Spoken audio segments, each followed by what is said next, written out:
Tu rentres des cours un soir, après une journée horrible, encore. T'es prête à tout abandonner cette fois.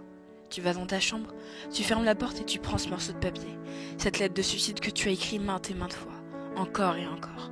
Tu prends cette lame de rasoir et t'ouvres les veines pour la dernière fois. Tu prends cette bouteille de pilules et les avales toutes. Tu t'allonges patiemment, tenant cette lettre sur ta poitrine.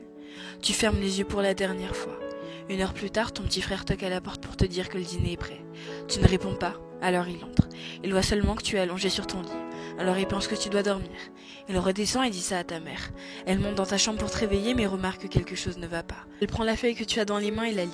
Sanglotant, elle te secoue. Crie ton nom mais tu ne réponds pas. Ton frère, désorienté, court dire à ton père que ta mère n'arrive pas à te réveiller. Ton père monte les escaliers affolé, voit ta mère en train de pleurer, tenant fermement cette lettre contre sa poitrine, près de ton corps sans vie. Il comprend rapidement, et se met à crier, jetant un objet à travers la pièce. Puis il tombe à genoux, et se met à pleurer. Le lendemain, à ton lycée, la principale annonce ton suicide à la classe. Cela prend quelques secondes avant que chacun se rende compte. Puis tout le monde devient silencieux. Ils se blâment tous. Les professeurs pensent qu'ils ont été trop durs avec toi. Ces filles populaires repensent à tout ce qu'elles t'ont dit de méchant, bêtement. Ce garçon qui avait l'habitude de t'ennuyer et de t'insulter ne peut pas s'empêcher de se haïr pour n'avoir jamais osé te dire à quel point il te trouvait belle en réalité. Ton ex-petit copain, celui à qui tu disais tout, celui qui t'a largué. Pourtant, il ne peut pas supporter d'entendre cette nouvelle.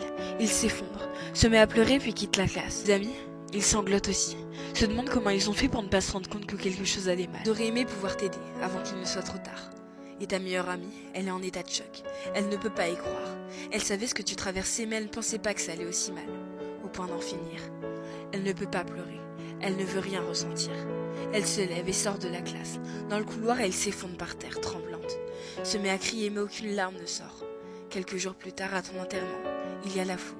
Beaucoup de gens te connaissaient. C'est cette fille pétillante, celle qui était toujours là pour les autres. L'épaule sur laquelle on pouvait pleurer. Ils parlent tous avec de bons souvenirs qu'ils ont eu avec toi. À tous, on peut voir des larmes couler de leurs yeux. Ton petit frère ne sait toujours pas que tu t'es suicidé. Il est trop jeune. Tes parents lui ont seulement dit que tu étais décédé. Ça le blesse. Ça le blesse énormément. T'étais censée être sa grande sœur. Tu étais supposée être toujours là pour lui. Ta meilleure amie. Elle essaye de rester forte durant toute la cérémonie. Mais au moment où ton cercueil est mis en terre, elle perd tout moyen. Et se met à pleurer comme elle ne l'a jamais pleuré.